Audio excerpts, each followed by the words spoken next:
Glória a Deus.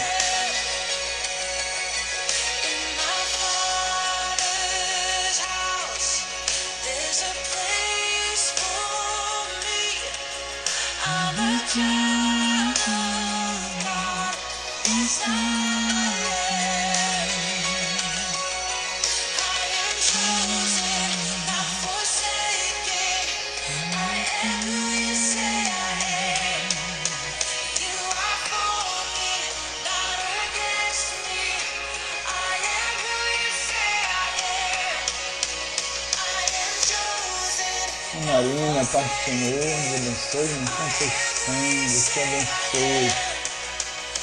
Vou baixar aqui um pouquinho. Amém. Glória a Deus.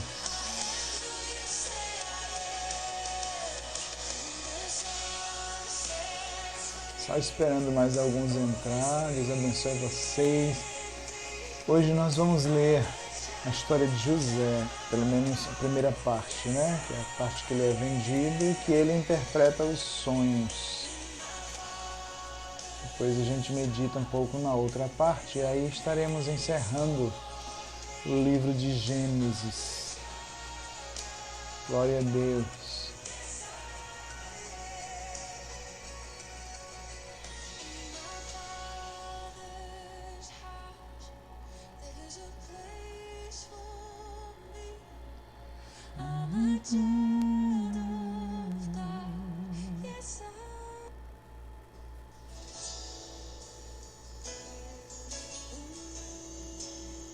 Francinete, Deus te abençoe.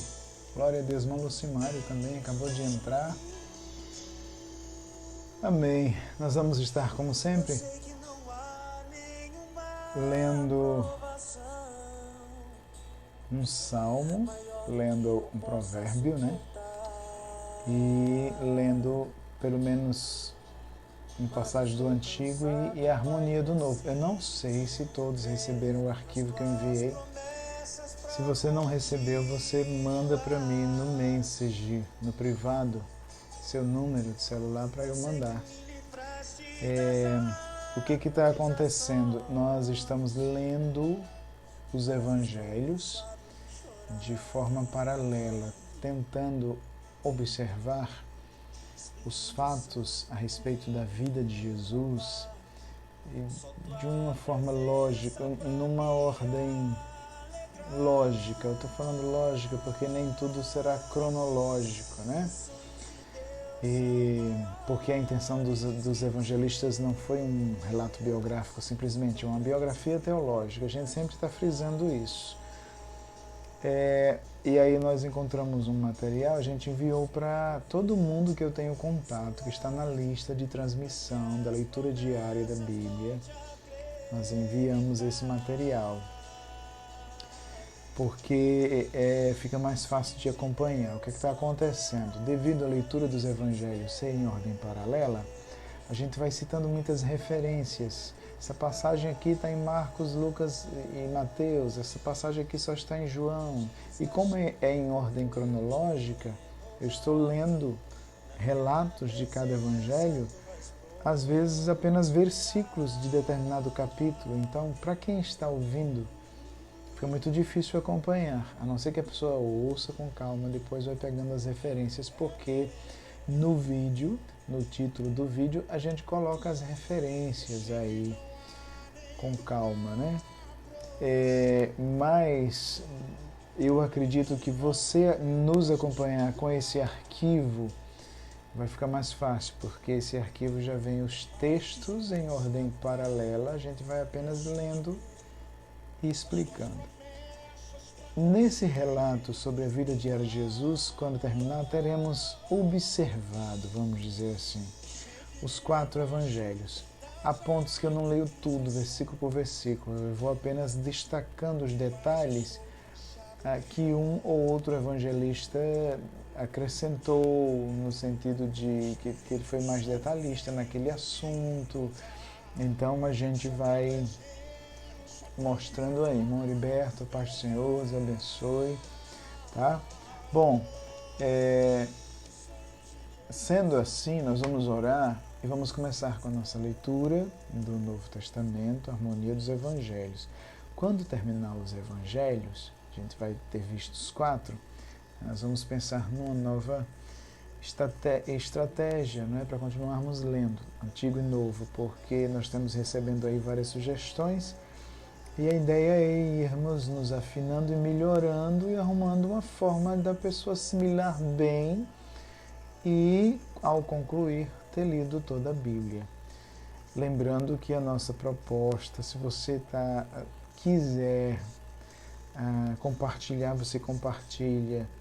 E a pessoa no meu Face pode buscar lá, tem todas as leituras, desde que quando a gente começou, elas são enumeradas, primeiro leitura bíblica, primeiro dia, leitura bíblica, segundo dia, e assim vai. Então, você vai conseguir acompanhar. Qual que é a nossa proposta? Nós temos recebido o testemunho de várias pessoas, né? Não é fácil, temos outras atividades, mas já que eu leio a Bíblia todos os anos, diariamente, resolvi ler com vocês esse ano. No caso do Novo Testamento, já é a segunda leitura esse ano, né? E a gente está lendo junto com vocês. Por quê? Porque a gente percebe que muitas pessoas desanimam de ler a Bíblia por não entender o contexto e automaticamente não entende direito aquela passagem que ela está lendo. Ela lê por ler. E então a nossa proposta é ir explicando, lendo e explicando. Não é um estudo, né? A gente sempre tem explicado isso, no sentido de um estudo específico sobre determinado tema, etc. Mas nós vamos lendo a passagem e explicando. Isso pode facilitar o conhecimento, o entendimento da palavra, assim eu espero, né? Se você estiver com um artigo, vou frisar mais uma vez, para o pessoal que está entrando agora, nós estamos acompanhando a leitura dos 4 evangelhos num artigo que eu enviei. Quem não tem esse artigo, manda depois, no privado, uma mensagem para mim, com o seu celular, seu zap, e a gente vai encaminhar para você esse artigo. É muito simples, porque aí a gente já diz a página em que a gente está e você pode acompanhar. Por quê? Mais uma vez falando, com uma leitura paralela, esse artigo já tem todas as referências. Bom, para quem está com o artigo em mãos, a página 68 do arquivo, página 68 do PDF, que é a seção 50, controvérsia acerca do fato dos discípulos terem colhido espigas no sábado. Mateus 12, do 1 ao 8, Marcos 2, do 23 ao 28 e Lucas 6, do 1 ao 5. Como Jesus está ali caminhando pela Galileia, os estudiosos entendem que talvez, não se está afirmando, o que aconteceu aqui também aconteceu na região da Galileia. Quando o texto Mateus frisa que naquela ocasião, se você voltar, você vai ver que em Cafarnaum Jesus está ali naquela região, né? Melhor dizendo, Jesus ele tem um jantar, tem toda uma discussão sobre ele se sentar com os pecadores, tem uma discussão também sobre o jejum. Já se começa uma polêmica, uma Camila, Deus te abençoe, a paz do Senhor. Já se começa uma polêmica sobre o sábado, controvérsias acerca do sábado. Jesus cura um paralítico no sábado, isso está relatado em João, né? Eles já tentam reunir ali e se frustram, né? Esforços para matar Jesus.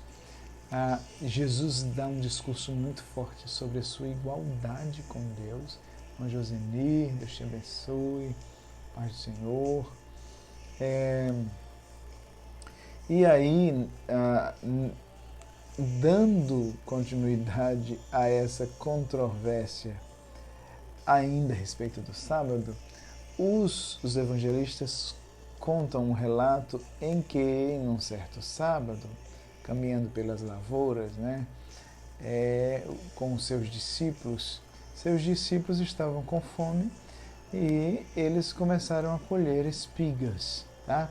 Então, isso está em Mateus 12, né? Marcos 2 e Lucas 6.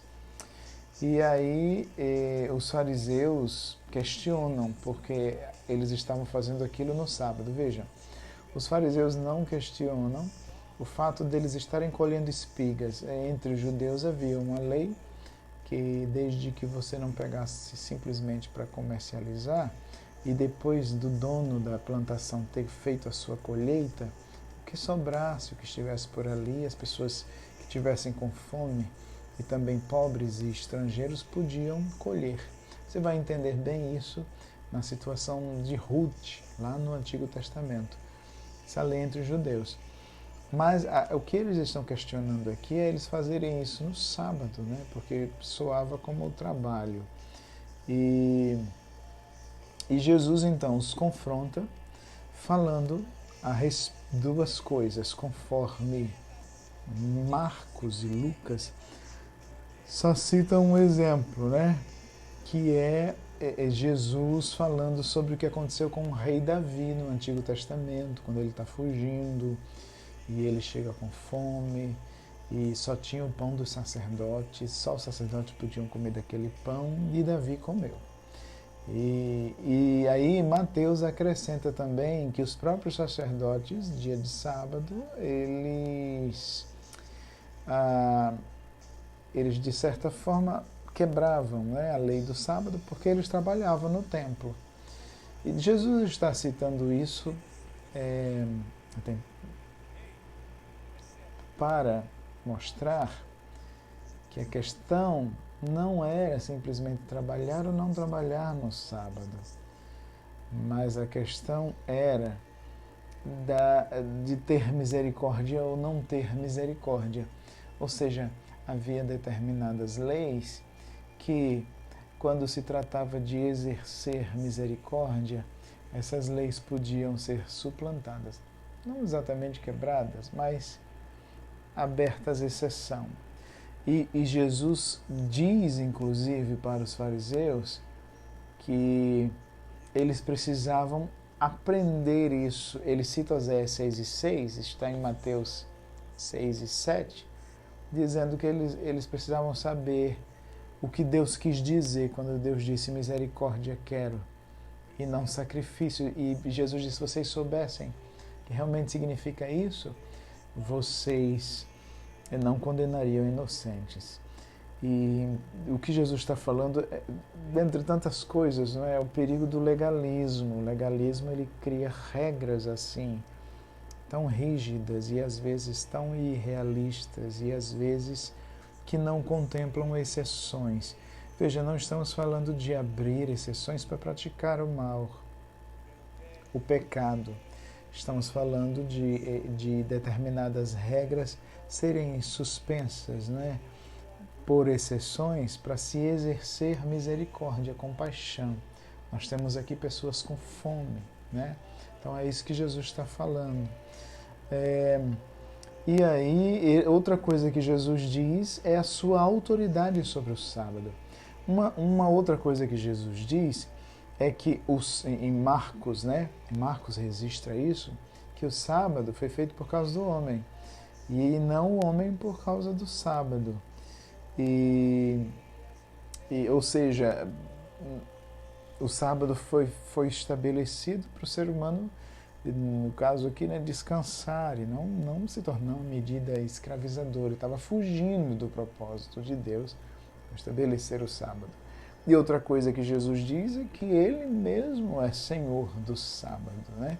Ele estava acima de tudo isso. Inclusive, em Mateus 12 e 6, ele diz que ele é maior do que o templo. Então, agora observem que o propósito dos evangelistas, o estímulo, né, até aqui traz uma nota, é que eles estavam mais preocupados com a regra do que com a misericórdia. E também os evangelistas estão mostrando, porque observe que no decorrer da história esse foi um dos motivos que acharam, entre aspas, para acusar Jesus. E aí quando os evangelistas colocam esses relatos envolvendo as controvérsias sobre o sábado, você vai perceber que não havia motivo de acusação contra Jesus, sempre mostrando a inocência de Jesus e que ele se entregou no nosso lugar. Bom, aí Mateus 12, 9 ao 14, Marcos 3, 1 ao 6 e Lucas 6, do 6 ao 11, ele vai contar outra questão que aconteceu no sábado, que foi no outro sábado. Você conhece a história de um homem com a mão mirrada, né? E essas pessoas são confrontadas. A liderança estava ali procurando um motivo para acusar Jesus. Tanto Mateus quanto Marcos enfatizam isso, e Lucas também. E dessa vez é Jesus quem os confronta, tá? A primeira coisa que Jesus faz, conforme Mateus, é perguntar: qual é de vocês que se cair um animal assim no buraco dia de sábado, vocês não vão buscar? E aí ele questiona, você vê como eles estavam presos à tradição. Então agora um animal vale mais que uma pessoa, quer dizer, se uma pessoa estiver morrendo eu não posso fazer nada porque é sábado, mas se um animal meu cair no buraco, eu posso ir buscar. Então esses valores invertidos que a tradição humana inverte, tá? Em nome de uma regra. É bem interessante perceber isso. E aí, conforme Marcos, Jesus pergunta: o que é permitido fazer no sábado? Salvar uma vida ou matar? E eles ficam calados porque eles não querem dar razão a Jesus. Jesus, a essa altura, já tinha mandado o homem, a mão atrofiada, ficar no meio deles, né? E a Bíblia diz que Jesus, conforme Marcos 3 e 5, Jesus ficou até irado, né?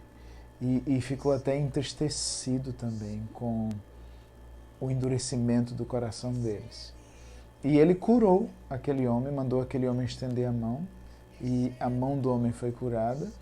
Os fariseus simplesmente saíram e começaram a conspirar contra Jesus, porque acharam aquilo uma afronta, né? E eles ficaram furiosos, começaram a discutir sobre si a respeito do que fazer com Jesus. Você percebe então que os evangelistas vão mostrar que não havia motivo para matar Jesus, né? Assim, um motivo plausível.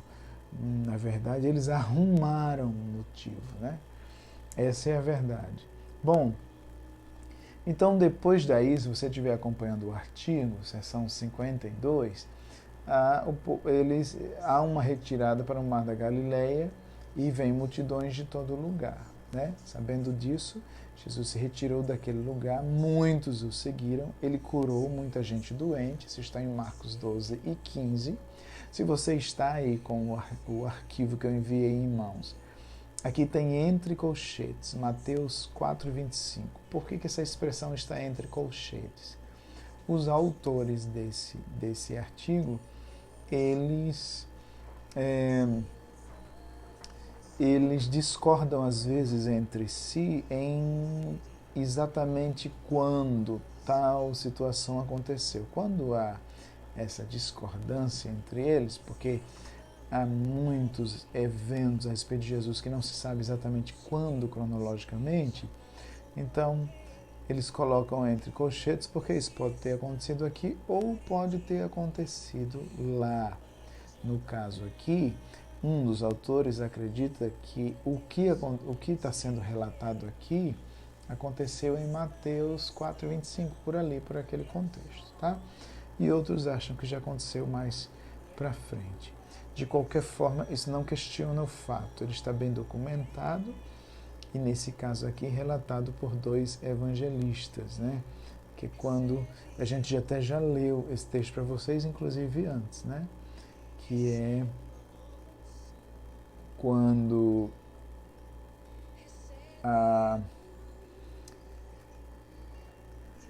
vem gente de todos os lugares, os discípulos, ele pediu para os discípulos preparar um barco para evitar que os comprimissem, porque ele havia curado muitos e eles ficavam se empurrando, então Jesus afastava, os endemoniados saíam, Jesus os expulsava, né? E Mateus vai citar então a profecia de Isaías 42, do 1 ao 4, e aí tem a seção 53, que é o chamado dos 12. Aqui eu quero chamar bem sua atenção, viu? Está em Marcos 3, do 13 ao 19, Lucas 6, do 12 ao 16. O chamado dos 12. O que acontece? Jesus sobe ao monte.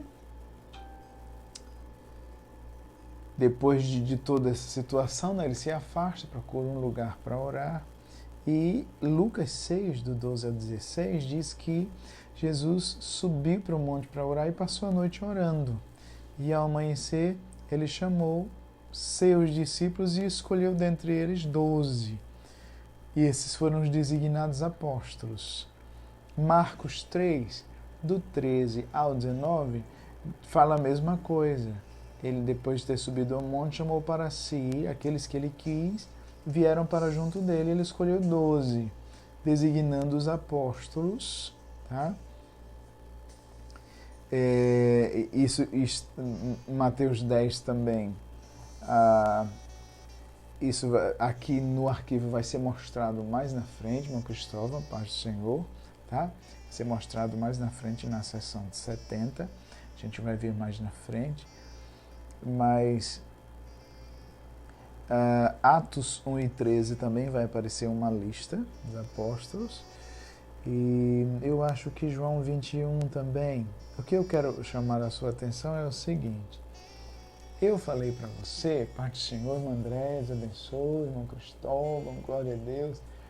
Eu falei para você que lá no começo, em João 2, já alguns discípulos seguem Jesus, talvez não de forma integral, e depois 4 deles vão ser chamados de forma integral, além de Mateus, né?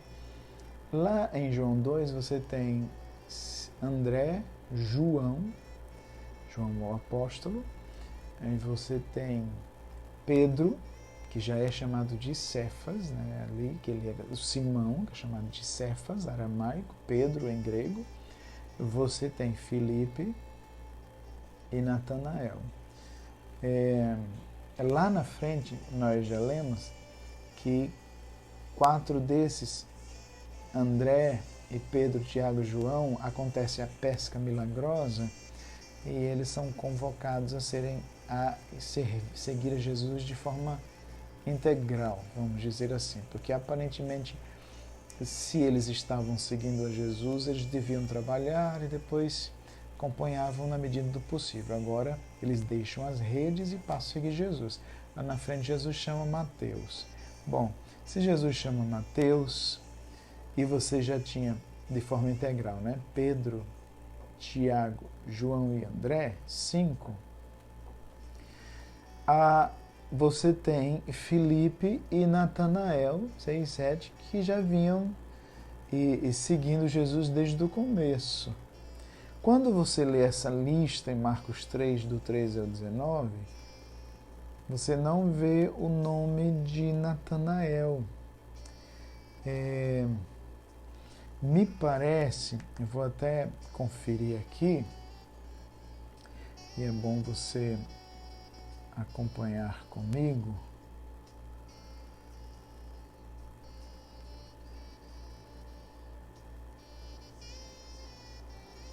Me parece que ele aparece aqui também em João.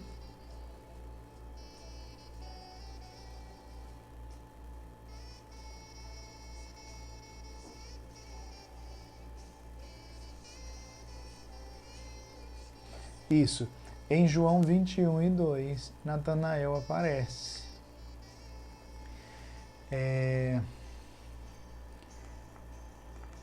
Você tá observando? Então, quando você vai para a lista agora dos 12 que Jesus vai chamar, veja comigo, Lucas 6 e versículo 14. Simão, que chamamos Pedro, André, Tiago, João. Aí Filipe, lembra esse Filipe de João capítulo 2?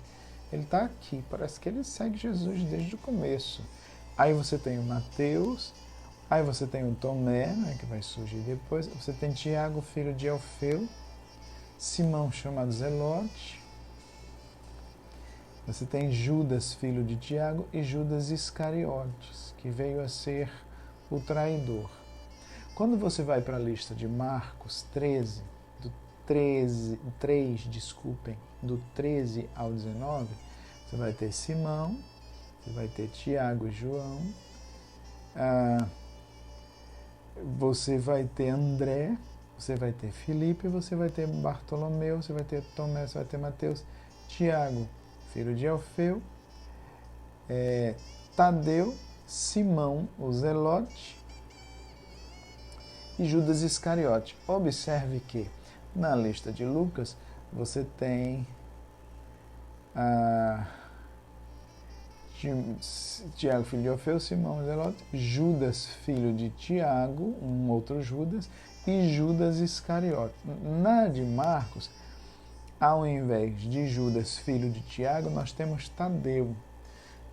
A maioria dos estudiosos concorda que não há discrepância nessas listas. Provavelmente eles tinham mais de um nome. Por exemplo, Tomé era chamado Dídimo. Eles tinham mais de um nome. Então, esse Judas Tadeu aqui, esse Tadeu aqui, é o mesmo Judas, filho de Tiago. Seria. Agora, no caso de Natanael, que aparece em João, capítulo 2, ele vai aparecer em João 21. E como ele está sempre relacionado, e provavelmente era muito amigo de Filipe, e observe que no relato da lista dos apóstolos, eles costumam seguir o padrão de 3 grupos de 4, né? Pedro, Tiago e Pedro, André, Tiago, João, por exemplo.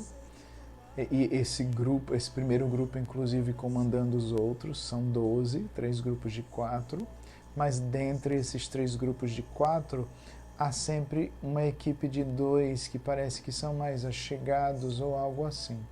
E você percebe Filipe muito perto de Natanael em João 2, e você percebe em João 21, versículo 2, se eu não me engano, Natanael aparecendo. O que levou muitos estudiosos a concluírem que esse Bartolomeu, que aparece nas 2 listas de Marcos e Lucas, seria o outro nome de Natanael. E observe que nas 2 listas o Bartolomeu está sempre ao lado de Filipe. Tá? Então, é algo para a gente pensar. Bom, o que eu estou lhe dizendo com isso, Jesus então, um monte perto do Mar da Galileia, ele chama agora os 12 oficialmente, irmão Lucimário, a paz do Senhor, ele chama os 12 oficialmente, tá? E aí, alguns nomes estão diferentes, você tem um Natanael, que aparece em João 2, que nessa lista não está, mas que aparece em João 21. Provavelmente esse Natanael é esse Bartolomeu. E outro detalhe é que Lucas fala de um Judas, filho de Tiago. A lista de Marcos não traz esse Judas, traz um certo Tadeu. Provavelmente é um outro nome para esse Judas. Poderíamos chamá-lo de Judas Tadeu, ou de Tadeu Judas, como acontece com Tomé, que se eu não me engano, é João, e explica lá, acho que em João 21 também, que esse Tomé, ele também era chamado de Dídimo. Não é incomum uma pessoa ter dois nomes como nomes próprios, né? Eu já citei para vocês, eu, por exemplo, sou um exemplo disso. Meu nome é Bernardo Johnson. Meu sobrenome não é Johnson. Johnson não é sobrenome, no meu caso, né? É nome próprio. Então você poderia ver uma lista, pastores que dirigiram a congregação do Tabuleirinho Baía Formosa, aí você vai ter lá Bernardo, aí você vai ver outra lista, Johnson, aí você vai, mas não teve mais de um pastor que dirigiu, e aí o pastor fala, desculpem, com o título de pastor, assim, não que desmerecendo os outros são tão pastores quanto eu, os outros que dirigiram. Estamos apenas usando um exemplo com relação a títulos. Quem pegasse as duas listas, né, poderia achar que havia uma discrepância, mas na verdade é uma pessoa com dois nomes próprios. E pode ser o caso aqui, tá bom? Bom, para quem está entrando agora, vou frisar mais uma vez, você pode compartilhar, e se você quiser receber o arquivo, a gente encaminha para você, mas eu preciso que você mande para mim o número do seu zap, para eu lhe encaminhar o arquivo. Que arquivo é esse? Esse arquivo traz a leitura dos evangelhos em ordem paralela, para nós lermos os evangelhos assim. E quem está atrasado pode pegar esse artigo e ir lendo com calma, né? Vai ter anotações, etc. E nós estamos no arquivo, na página 70, porque é um PDF, e na página 70 do PDF, tá? No caso do artigo em si, é a página 42, seção 53, quando os apóstolos são escolhidos. Amém? O próximo etapa vai ser o Sermão do Monte. Aí a gente vai deixar para amanhã, com a graça de Deus. Eu só quero retomar aqui, para a gente não se perder. Olha, nós já falamos um pouco de quem é Jesus, no propósito de Lucas, no prólogo de João, e depois falamos sobre a linhagem de Jesus, né, por meio de José, e sua linhagem natural por meio de Maria.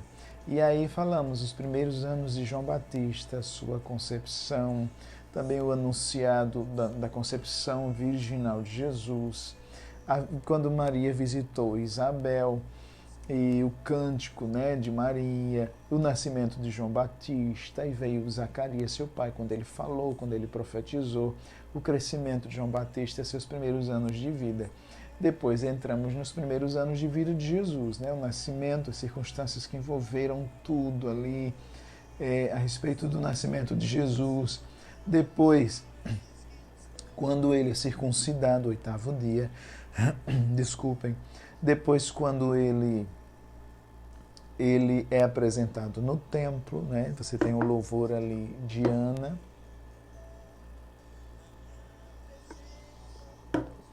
Ana, depois os magos o visitam, Jesus já está em casa, depois o Senhor o avisa, ele foge para o Egito, depois ele volta, passa a viver em Nazaré, e ali tem os primeiros anos de vida de Jesus.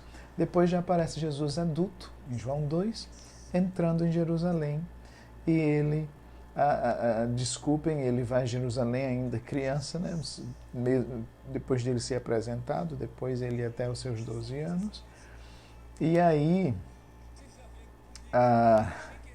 acontece, João Batista inaugura seu ministério, tá? Nós estamos só revisando, para a gente não se perder.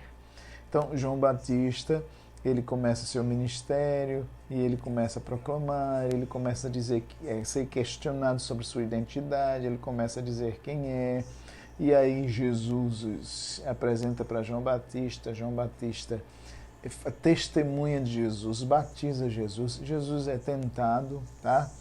E com o testemunho de João Batista, então você tem aí os primeiros seguidores de Jesus. Eu estou só resumindo, para a gente retomar aí. É interessante você com o artigo, esse arquivo que a gente enviou, lá no começo tem um esboço, você dar uma lida nesse esboço. Bom, depois dos primeiros seguidores de Jesus, tem o primeiro milagre, que é a água transformada em vinho, e Jesus, então, ele vai para Cafarnaum, depois ele entra em Jerusalém, tem uma primeira purificação do templo, aí vem as reações sobre os milagres, tem a conversa de Jesus com Nicodemos, e aí João Batista é preso, não é? Jesus deixa a Judéia, Jesus conversa com a mulher samaritana, e aí ele vai exercer então um ministério na Galileia. Ele vai se estabelecer em Cafarnaum, ele chega a ir em Nazaré, mas ele é rejeitado, e aí ele se estabelece mesmo em Cafarnaum. Tá? Bom, depois que ele se estabelece em Cafarnaum, começa o seu ministério, então ele chama os 4 em tempo integral, mais na frente. Tem curas, tem milagres, não é? Tem polêmicas a respeito do sábado. Ele também chama Mateus, tá? E tem todo um discurso que ele faz. Esses discursos são mais apresentados pelo evangelista a respeito principalmente de sua divindade, de sua igualdade com o Pai, pelo evangelista João, tá? Bom, no meio desse contexto aí e dessas polêmicas a respeito do sábado também, já tinham muitos seguidores e Jesus provavelmente, tá? Provavelmente, antes do Sermão do Monte, ele escolhe os 12 apóstolos, que foi aonde nós paramos hoje. Amém? Que o Senhor nos abençoe, que o Senhor nos ajude. Eu quero lhe convidar agora a lermos o nosso provérbio de hoje. O nosso provérbio de hoje, para a gente guardar. Provérbios 23. É um provérbio muito forte, viu? Versículo 9, para você guardar. É um provérbio muito forte, diz assim, para não falar com um tolo, porque ele desprezará a sabedoria das suas palavras. A ideia é que essa pessoa não vai dar a menor importância, não é? Ao que você diz. O tolo aqui não é aquela pessoa que não entende o que você fala, não é? É aquela pessoa obstinada, que não aceita a verdade. A ideia é que a gente ter discernimento, porque infelizmente há pessoas que elas são tão insensatas que não vale a pena. Eu não sei, é esquisito a gente falar isso, né? Mas o próprio Jesus falou isso, viu? Ele disse que a gente não pode jogar pérolas aos porcos. Que a gente precisa ter discernimento, né? Para saber quem se enquadraria. Mas, de modo geral, pode-se dizer que é o obstinado, que não aceita a verdade, que não quer o Evangelho, que não teme a Deus, que zomba de Deus. De fato, há pessoas que não vale a pena, infelizmente, a gente ficar insistindo. Então, Provérbios 23:9, quando diz não fale com o tolo, porque ele vai desprezar a sabedoria das suas palavras, é como se ele dissesse, gente, tem gente que não vale a pena desperdiçar conselhos, não vai valorizar. Alguém disse uma vez, se conselho fosse bom, não se dava, se vendia. Mas nem tudo que é dado de graça é sem valor. A gente acha que as coisas só têm valor se forem vendidas. Mas o Evangelho, por exemplo, é de graça. A grande verdade é que o tolo não valoriza o que deveria ser valorizado.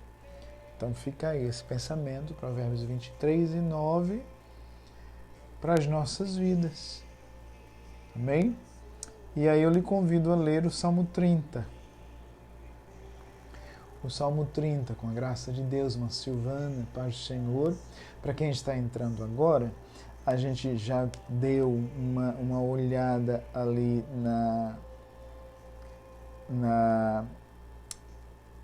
nos evangelhos, paralelamente, a respeito da vida de Jesus. Paramos enquanto ele escolheu os 12. E agora nós lemos Provérbios 23 e 9, um provérbio para aplicarmos na nossa vida. E agora nós vamos ler Salmo 30.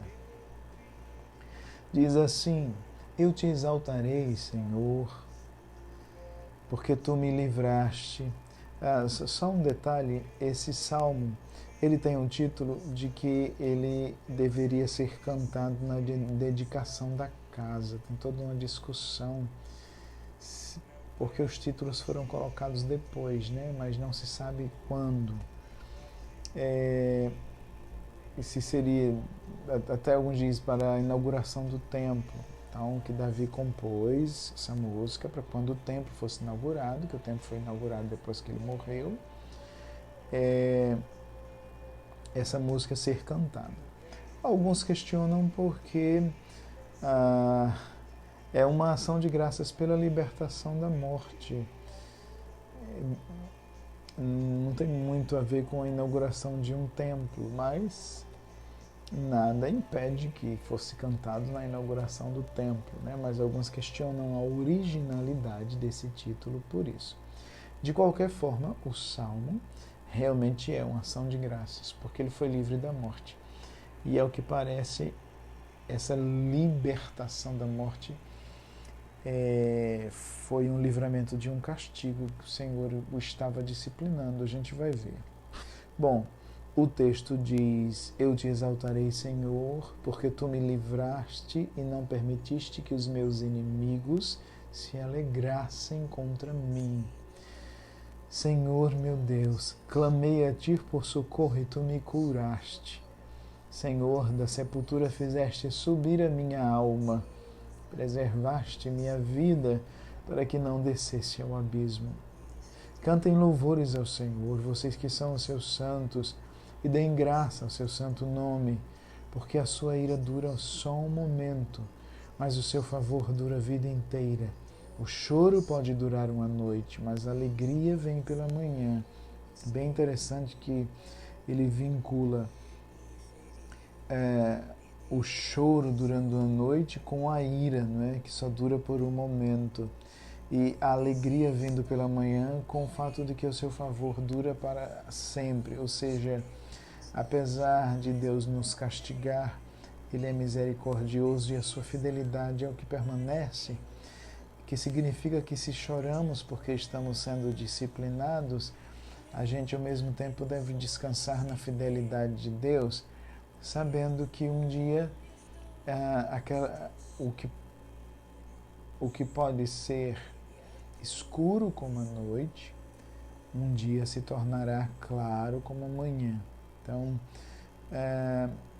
enquanto Deus nos disciplina, a gente tem que olhar com esperança para a sua fidelidade e misericórdia. Aí, o salmista, versículo 6, Salmo 30, ele confessa, de alguma forma, que ele passou por um momento de arrogância no coração e por isso o Senhor o disciplinou. Ele disse: Eu disse na minha prosperidade jamais seria abalado. E aí ele disse: Tu, Senhor, por teu favor, fizeste permanecer forte a minha montanha. Quer dizer, ele disse que foi a misericórdia de Deus que ele ficou firme. Só que aí ele diz: Mas o Senhor apenas voltou o rosto e eu fiquei logo com medo. A ideia de que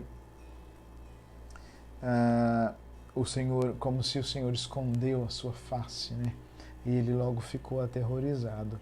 Ele está reconhecendo que ele estava se sentindo arrogante e chegou uma hora que ele teve que admitir que ele só era firme e inabalável por causa da misericórdia de Deus. E quando ele percebeu isso? Quando aparentemente Deus se escondeu, né? e aparentemente, claro, né? Uma experiência que ele passa. Então, ele já percebe o quanto ele é dependente de Deus. E aí, eu não sei se foi alguma enfermidade que ele ficou à beira da morte, eu sei que Deus permitiu algo que quebrou a arrogância dele.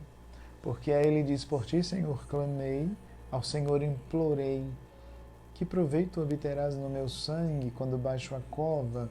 Será que o pó é capaz de te louvar? Poderá ele declarar a tua verdade? Porque a questão não era só, Tony, Deus te abençoe, glória a Deus. Porque a questão não era só prolongar os anos de vida, mas alguém que declarasse as grandezas de Deus, né? E o salmista, então, ele está como que pedindo a Deus uma oportunidade de continuar fazendo isso. E se ele morresse, ele não iria poder declarar as verdades de Deus. E aí ele diz, ouve, Senhor, tem compaixão de mim. Sê tu, Senhor, o meu auxílio. E aí, versículos 11 e 12, ele agradece porque Deus, por sua misericórdia, então, reverteu a situação. Ele diz, tornaste o meu pranto em dança, tiraste o meu pano de saco, me cingiste de alegria, para que o meu espírito te cante louvores e não se cale. Senhor, Deus meu, graças te darei para sempre. Ele usa a expressão, o meu espírito te cante louvores. É claro que provavelmente é uma figura de linguagem em que ele deve estar se referindo a ele, né? A ele como pessoa. O espírito seria ele. Mas alguns pensam se ele não está falando de algo assim, eu vou te louvar tanto que, sabe, de algo incessante, por isso que ele usa a expressão o meu espírito, né? Enquanto eu puder, de forma incessante, enquanto eu respirar, eu vou estar te louvando por causa do que o Senhor fez. Parece realmente ter sido um livramento de morte. Ele está sempre falando sobre sepultura e como o Senhor o livrou. E realmente o fato de que o Senhor quebrou a arrogância dele em algum momento e ele percebeu o quanto dependia de Deus. E ele percebeu que o que sustentou ele foi a fidelidade de Deus. E aí a conclusão dele, que o castigo do Senhor dura só um momento, mas a sua fidelidade dura para sempre. Por isso, o choro pode durar uma noite, mas a alegria vem pela manhã. Esse salmo tem muito a ver, de forma aplicativa, com o Evangelho, porque era para estarmos mortos, era para estarmos condenados, mas o Senhor nos livrou da morte. Também o Senhor quebrou a nossa arrogância, porque o ser humano achava que com seus próprios recursos, obteria favores diante de Deus, mas percebemos que somente a fidelidade do Senhor, e percebemos que a estrela da manhã raiou sobre as nossas vidas e fez todo o desespero da nossa alma, reverteu todo o desespero da nossa alma em alegria. E por isso, como pessoas salvas, nós podemos dizer, como o salmista, que o Senhor tornou o nosso pranto em dança, tirou o nosso pano, o Senhor tirou o nosso pano de saco, nos cingiu de alegria. E agora, nós só devemos dar graças a Deus para sempre. Glória a Deus. Amém.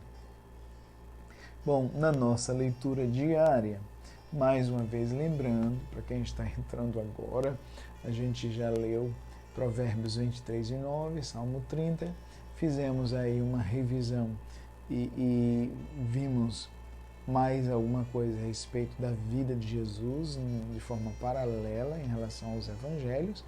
Paramos ali em quando Jesus nomeia seus apóstolos, os 12.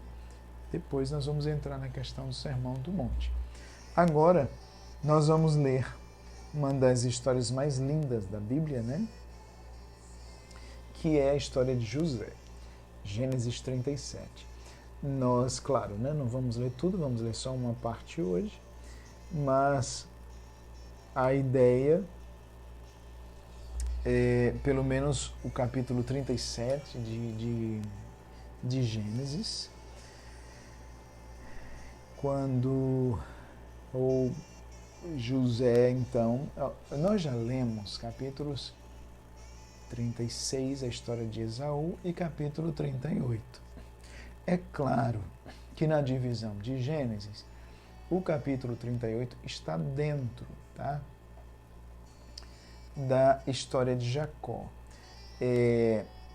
Gênesis 37, 2 diz assim, essa é a história de Jacó, né?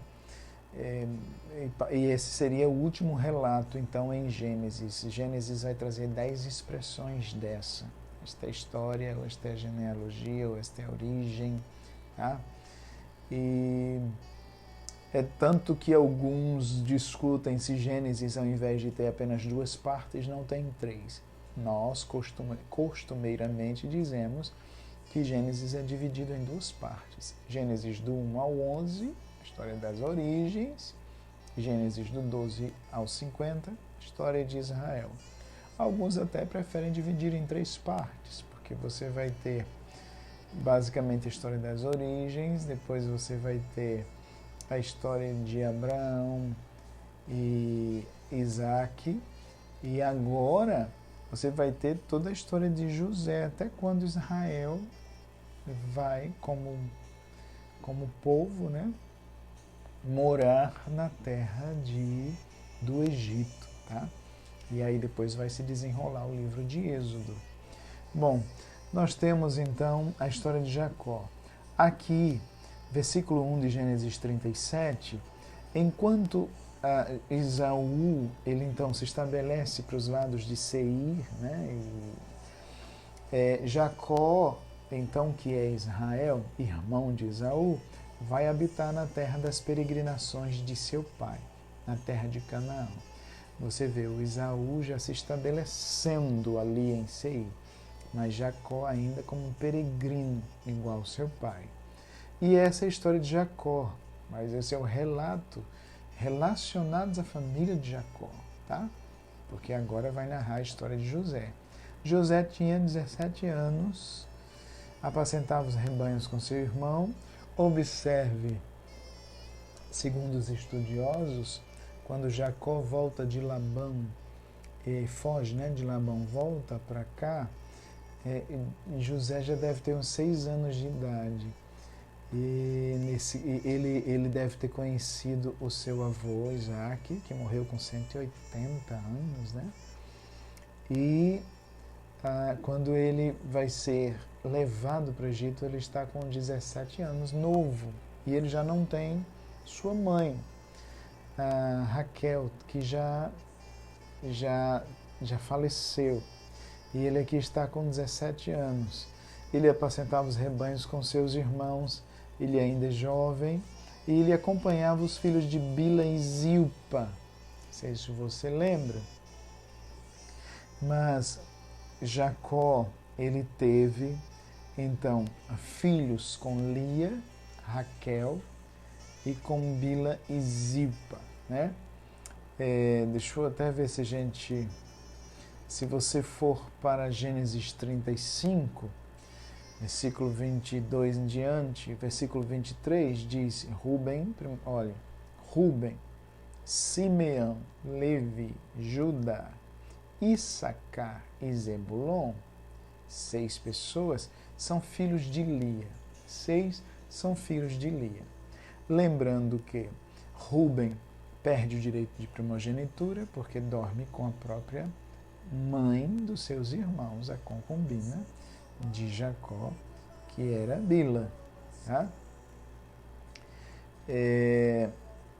Aí você vai ter Simeão e Levi, os outros mais velhos, filhos de Lia também, que cometem aquelas atrocidades, ou pelo menos lideram aquelas atrocidades em Siquém, relacionadas à sua irmã Diná.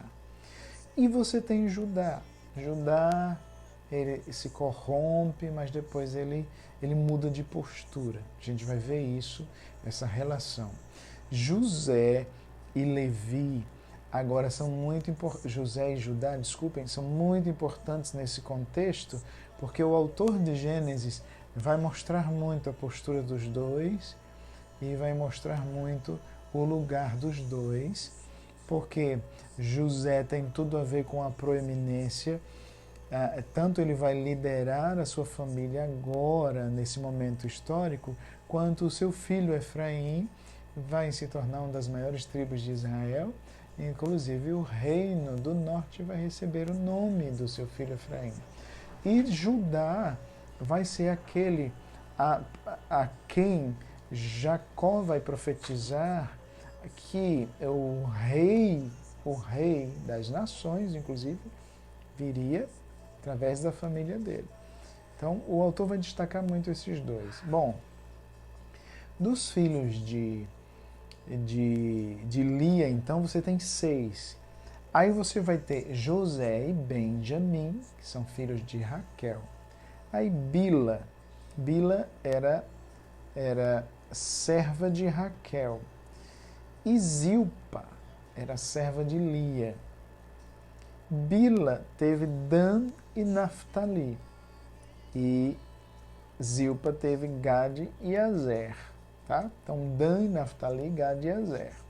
Quando você lê Gênesis 37, então, você tem o envolvimento de José com Dan, Naftali, Gade e Azer, que são os filhos de Bila e os filhos de Zilpa, mulheres de seu pai.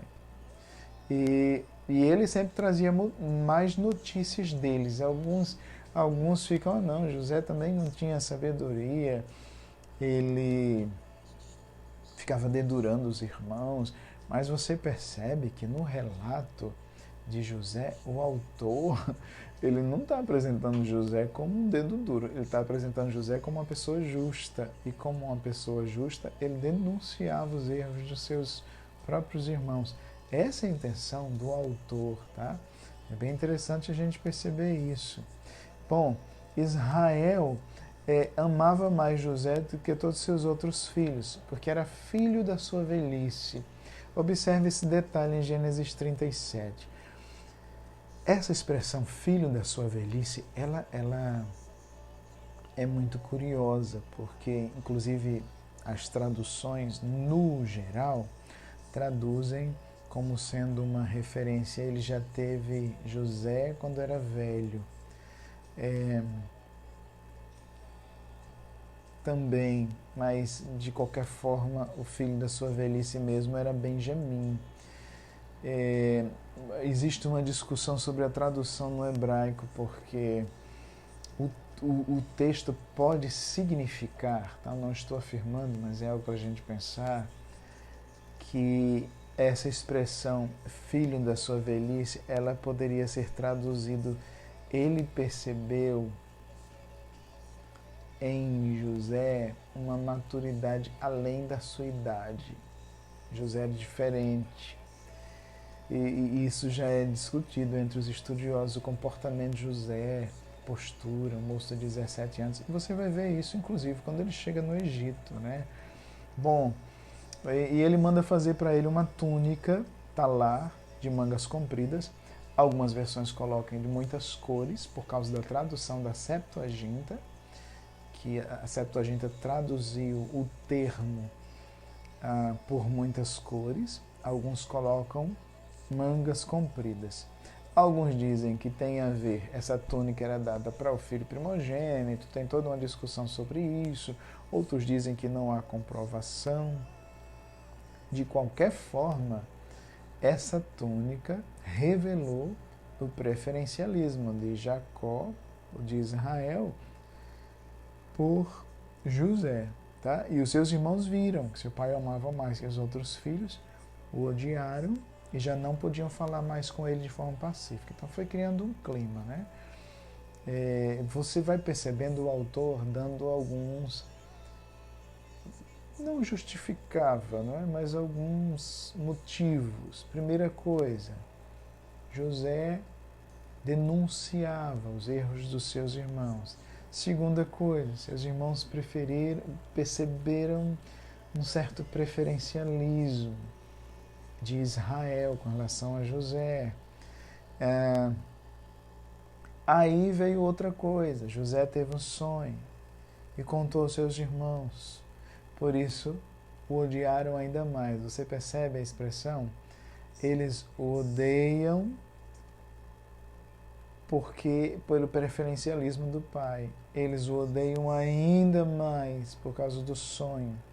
E ele disse: escutem o sonho que eu tive. Sonhei que estávamos amarrando feixes no campo e eis que meu feixe se levantou, ficou em pé, enquanto os feixes de vocês o rodeavam, se inclinavam diante do meu.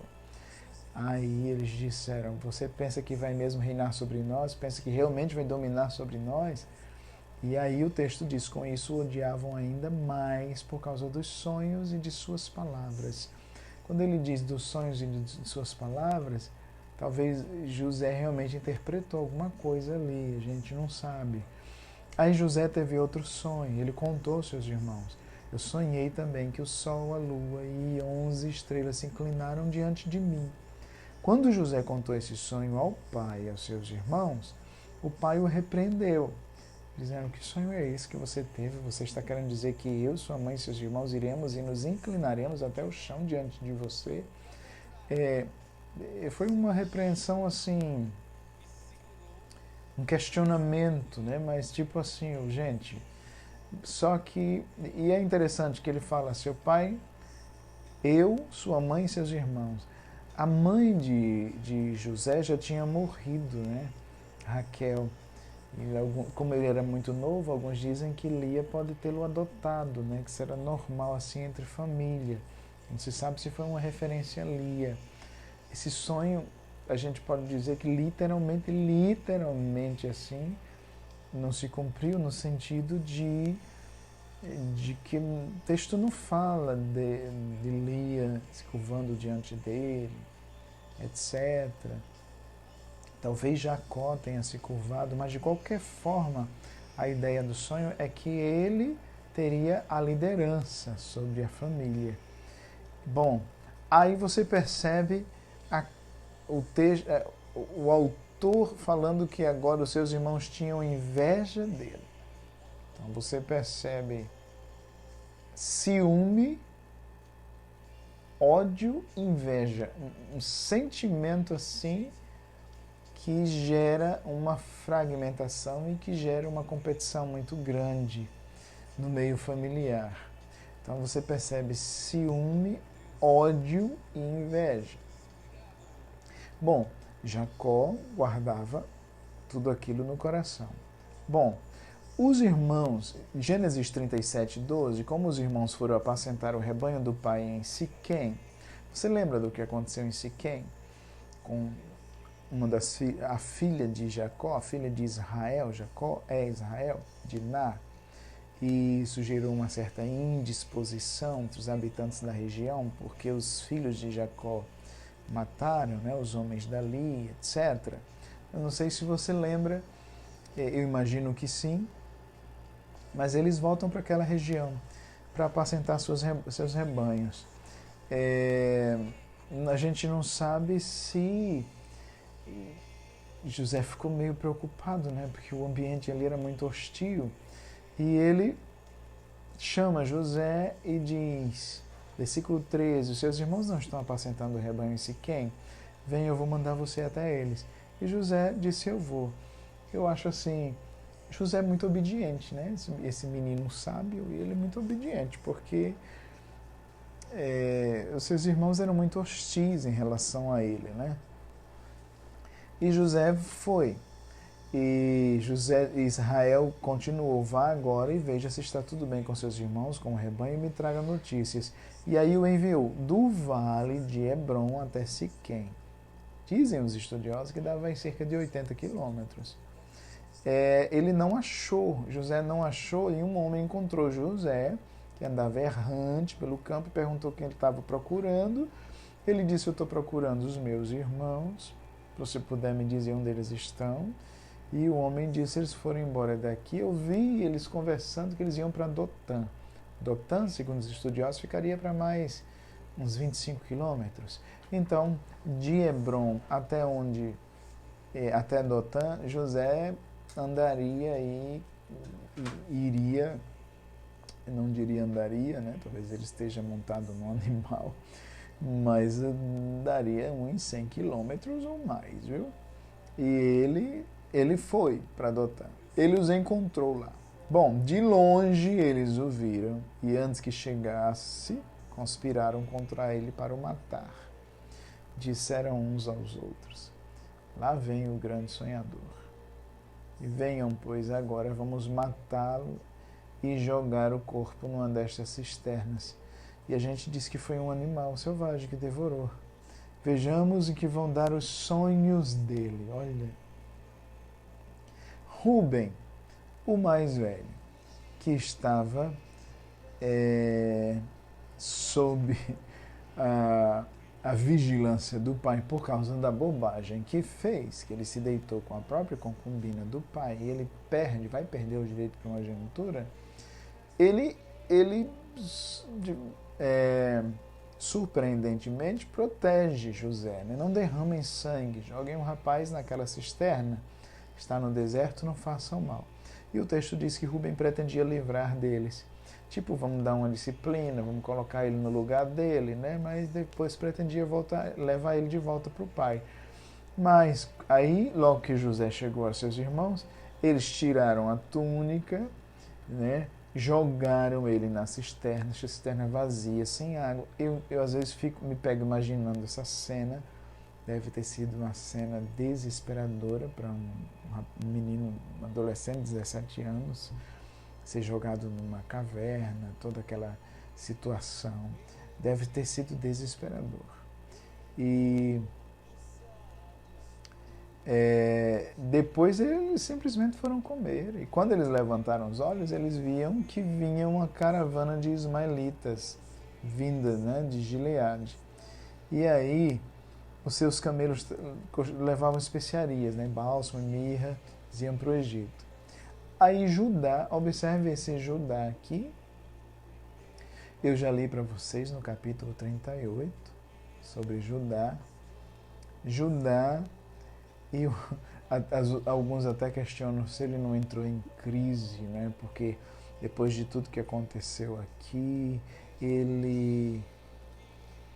no capítulo 38, ele se afasta dos irmãos dele. Eu não sei se ele não conseguiu suportar e sustentar aquela mentira tanto tempo. Tem toda uma questão sobre isso, mas no capítulo 38, ele se afasta de seus irmãos.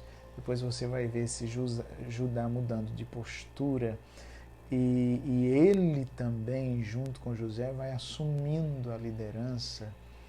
E quando chega em todo o drama que vai se concretizar no encontro deles com José lá na frente, esse Judá, ele já tem uma outra postura totalmente mudada, né?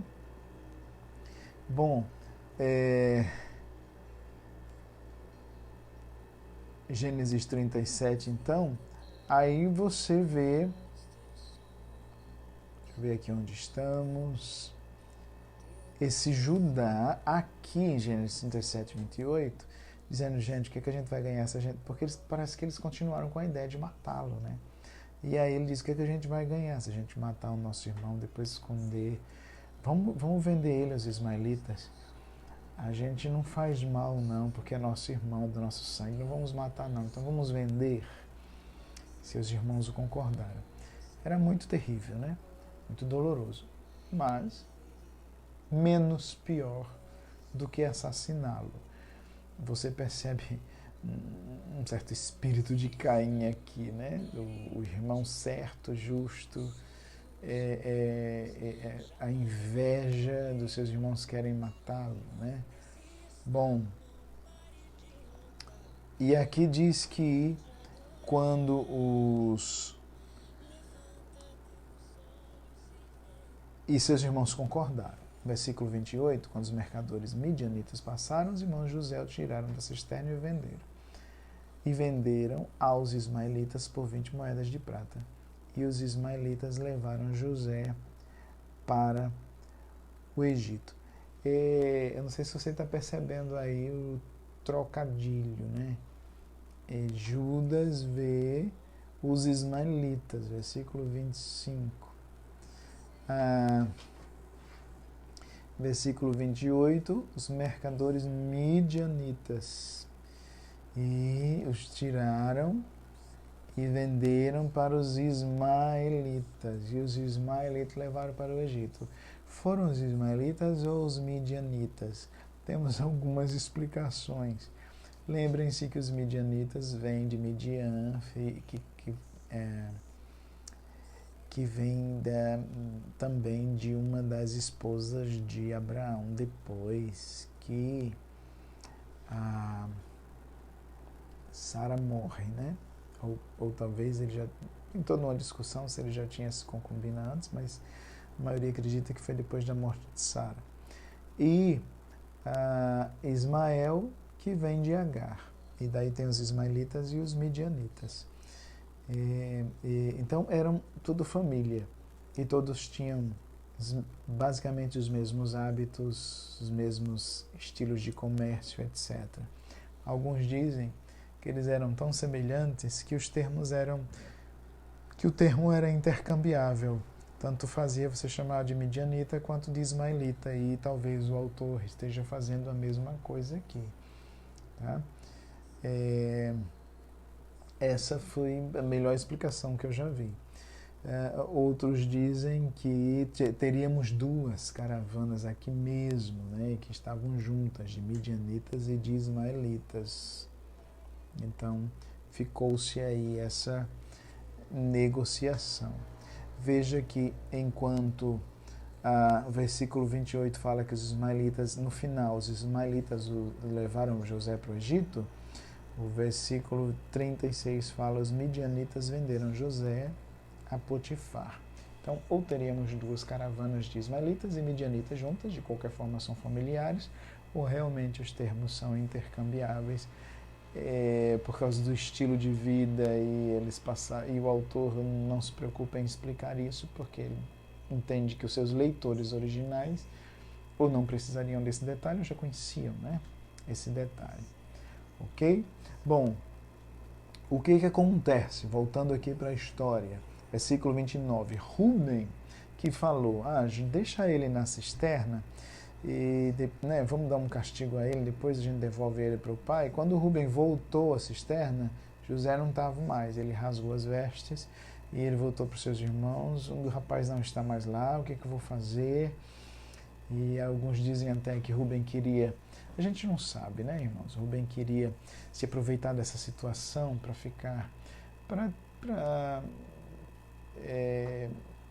ficar bem visto pelo pai por causa da bobagem que ele fez, né? Antes, com relação, mais uma vez repetindo, ter possuído a concubina de Jacó, ele não podia fazer isso, mas a gente não sabe, ele pode realmente ter simplesmente querido defender o irmão, a gente não sabe, embora isso seja possível, né? E aí, o que a gente vai fazer? Aí eles pegaram a túnica de José, mataram um bode, molharam a túnica no sangue e enviaram a túnica de mangas compridas ao pai com esse recado. Eu fico imaginando ele chegando àquele clima, não é? E essa túnica, veja se essa túnica é do seu filho ou não. Jacó reconhece, é a túnica do meu filho, e ele conclui, né? Ele mesmo conclui, um animal selvagem o devorou. Certamente José foi despedaçado. Imagine a dor desse pai. Alguns dizem que aqui foi a última medida assim, da disciplina de Deus sobre a vida de Jacó. Depois Deus, em sua misericórdia, né, restaurou tudo isso, mas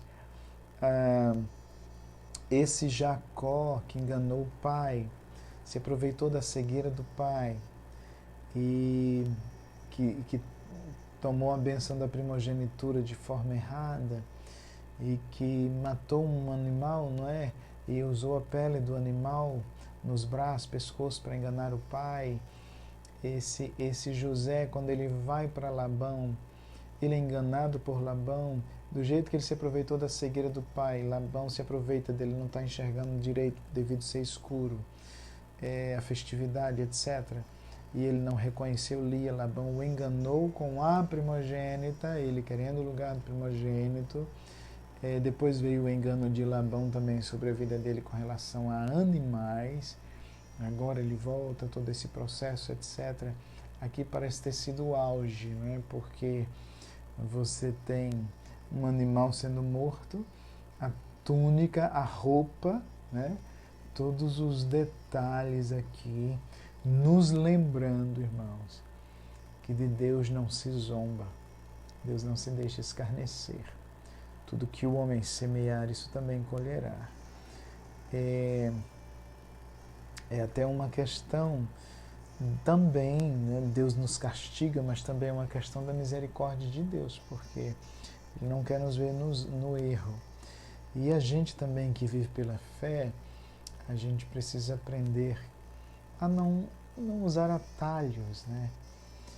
Eu vi, né, numa dessas bíblias de estudos, uma reflexão muito interessante a respeito de tantas coisas que aconteceram aqui com Jacó, José, os irmãos de José.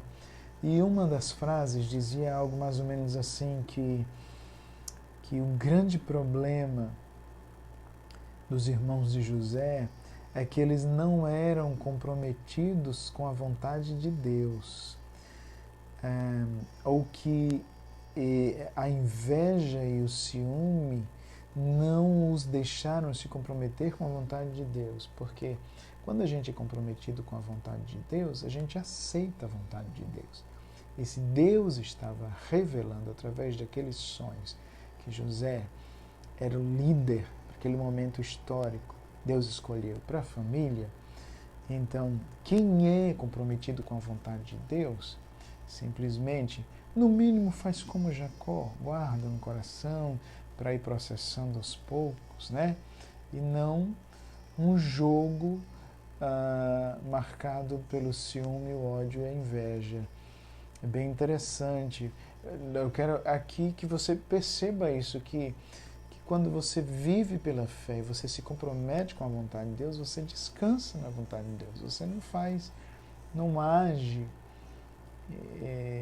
de forma doentia ou descomprometida com a vontade de Deus. Você descansa, porque Deus está no controle.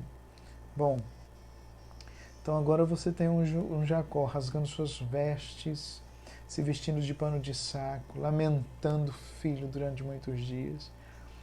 Os filhos, né, e filhas vieram para consolar, ele porém recusou ser consolado.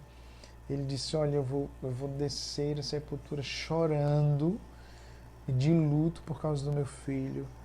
E enquanto isso, os midianitas venderam José a Potifar, oficial de Faraó, comandante da guarda. Esse assunto vai voltar no capítulo 39, mas é interessante você perceber, capítulo 38, que nós já lemos uma situação que acontece com Judá, e alguns dizem até que esse Judá que ajudou a maquinar tudo isso, talvez, não estamos afirmando, mas talvez, quando viu a dor do pai, ele meio que entrou em crise, não quis mais viver aí, foi se afastando, né? Embora talvez, provavelmente, a intenção do autor é mencionar esse fato, seja mencionar o quanto esse Judá começou a mudar e os riscos de sedução que já estavam acontecendo nessa terra, vários propósitos aqui. Amém? Mas nós estamos lendo e meditando agora na vida de José no Antigo Testamento. Glória a Deus. Hoje, com a graça de Deus, nós lemos mais um pouco sobre a vida de Jesus, conforme a visão dos evangelhos, aí, de forma paralela. Nós lemos Provérbios 23 e 9, guarde bem esse provérbio. Lemos Salmo 30, o choro pode durar uma noite, mas a alegria vem pela manhã. Descanse na fidelidade e bondade do Senhor. E nós começamos então a história de José e lemos Gênesis 37. Amém? E nós vamos já orar. Eu quero lhe pedir para orarmos juntos, que buscarmos a presença de Deus juntos aqui. Em nome de Jesus. Glória a Deus.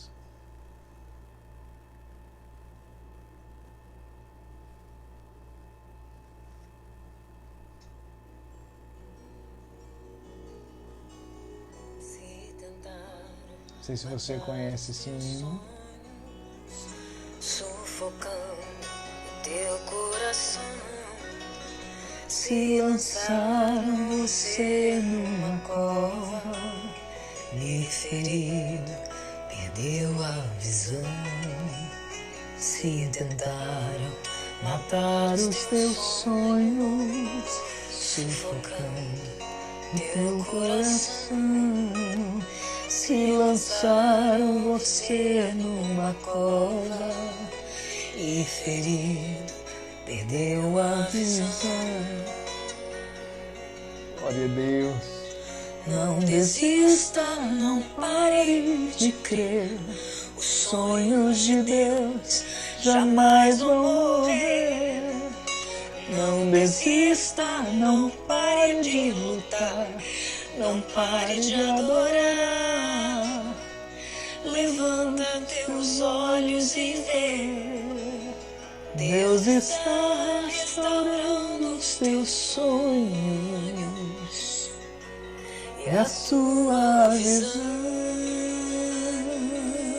Glória a Deus. Senhor, nós oramos a Ti em nome de Jesus. Pedimos que o Senhor continue derramando a Tua graça e nos dando uma noite abençoada. Senhor, que se cumpra na vida dos meus irmãos e irmãs o fato, ó Deus, de que o choro pode durar uma noite, mas a alegria vem pela manhã. Senhor, abençoa os nossos irmãos, abençoa as nossas casas, famílias. Estamos em Tuas mãos. Pai nosso que estás no céu, santificado seja o Teu nome, venha o Teu reino, seja feita a Tua vontade na terra como nos céus. Pão nosso de cada dia nos dá hoje, perdoa as nossas dívidas assim como nós perdoamos aos nossos devedores. Não nos deixes cair em tentação, mas livra-nos do mal, pois Teu é o reino, o poder e a glória para sempre.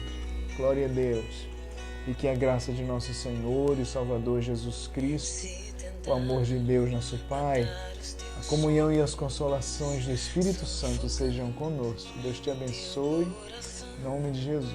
Glória a Deus. Se lançaram você numa cova,